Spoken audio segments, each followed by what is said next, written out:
আমার লগে কেন সংসার করবে না তুমি? কারণ তুই একটা বানজা, তুই একটা বন্ধা।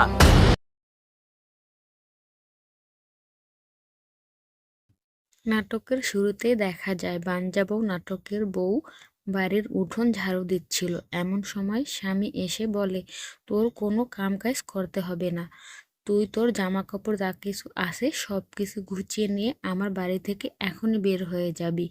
বউ কারণ জানতে চায়, বলে তুই একটা বাঞ্জা, তুই একটা বন্ধা, তোকে আমি রাখবো না, তোর কোনোদিন বাচ্চা হবে না, তুই কোনোদিনই আমাকে সন্তানের মুখ দেখাতে পারবি না, আমি তোকে রাখবো না।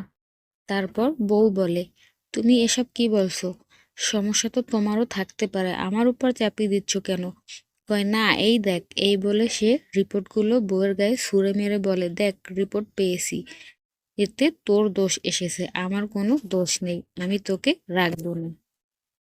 এরপর দেখা যায় নায়কের দাদি বলছে, তোরে আমি এই জন্যই বলছিলাম প্রেম ভালোবাসা করে বিয়ে করিস না। এখন তো বুঝছস, এই মেয়ে যদি তোকে বাচ্চা কাচ্চায় না দিতে পারে তাহলে এই মেয়ে দিয়ে তুই কি করবি? ধুয়ে দিয়ে পানি খাবি? এখনই লাথি মেরে এই মেয়েকে বের করে দে বাড়ি থেকে।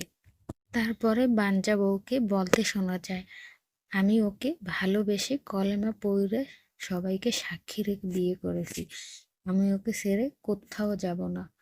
তারপর বাঞ্জাবু এসে স্বামীর পা জড়িয়ে ধরে, তুমি আমাকে বাড়ি থেকে তাড়িয়ে দিও না, আমাকে তুমি ডাক্তার দেখাও, আমার মন বলছে আমার কোনো কিছুই হয়নি।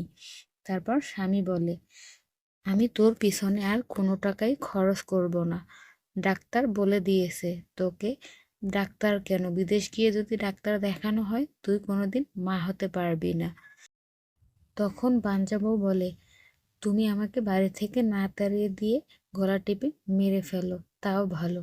তারপর স্বামী বলে, ঠিক আছে, তুই যখন বাড়ি থেকে যাবি না আমি তোকে গলা টিপে মেরে ফেলবো। এরপর দেখা যায় নায়কের দাদি এসে নায়ককে বাধা দিয়ে বলে, ওরে মাইরে তুই কি জেলের ভাত খেতে চাস? তার চেয়ে বরং তুই ওর বাবাকে খবর দে, সে এসে ওকে নিয়ে যাক। পাশ থেকে নায়কের বোন বলে, হ ভাই, মশা মাইরা হাত নষ্ট করার দরকার নেই, তার চেয়ে বরং তুই ওর বাবাকে খবর দে। এরপর কি হলো জানতে চাইলে নাটকটি সম্পূর্ণ এখনই দেখে আসুন। আর এরকম আরো মজার মজার নিত্য নতুন নাটকের আপডেট পেতে আমার চ্যানেলটি সাবস্ক্রাইব করে অবশ্যই সাথে থাকবেন।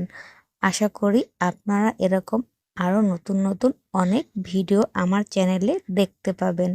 তো সবাইকে ধন্যবাদ। আসসালামু আলাইকুম।